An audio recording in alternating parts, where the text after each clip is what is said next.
বাংলাদেশি পর্যটকদের জন্য একের পর এক দেশ ভিসা প্রদান বন্ধ কিংবা সীমিত করে দিচ্ছে। এর ফলে বিদেশ সফর, চিকিৎসা কিংবা ছুটি কাটানোর পরিকল্পনা এখন বেশ চ্যালেঞ্জের মুখে পড়েছে। গত জুলাই থেকে ভারত বাংলাদেশিদের জন্য ট্যুরিস্ট ভিসা বন্ধ করে দেয়, ফলে চিকিৎসা ও ভ্রমণের জন্য বিকল্প গন্তব্য হিসেবে থাইল্যান্ড হয়ে ওঠে জনপ্রিয়। তবে এখন সেখানে ভিসা পেতে সময় লাগছে অন্তত ৪৫ দিন, যা সাধারণ পর্যটকদের জন্য যথেষ্ট ভোগান্তির কারণ হয়ে দাঁড়িয়েছে। দীর্ঘদিন ধরে বাংলাদেশিদের জন্য অন্যতম আকর্ষণীয় গন্তব্য ছিল সংযুক্ত আরব আমিরাত, বিশেষ করে দুবাই।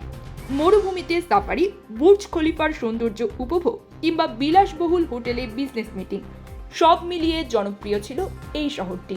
তবে ২০২৩ সালের জুলাই থেকে বাংলাদেশিদের জন্য ট্যুরিস্ট ভিসা বন্ধ রয়েছে।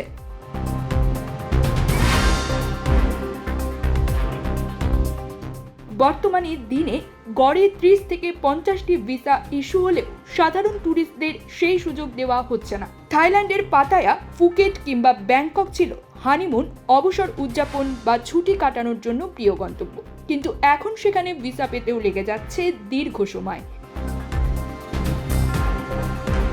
এক সময়ের আরেক জনপ্রিয় গন্তব্য ভিয়েতনামও এখন বাংলাদেশিদের জন্য ভিসা বন্ধ করে দিয়েছে।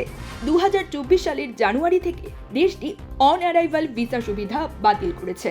ইন্দোনেশিয়ায় আগে অন অ্যারাইভাল ক্যাটাগরিতে সহজেই ভিসা পাওয়া গেলেও এখন সময় লাগছে ২ মাসেরও বেশি। ফিলিপাইনেও আগে ১০ দিনের মধ্যে ভিসা মিললেও এখন সেটা পেতে ১.৫ মাস পর্যন্ত সময় লেগে যাচ্ছে।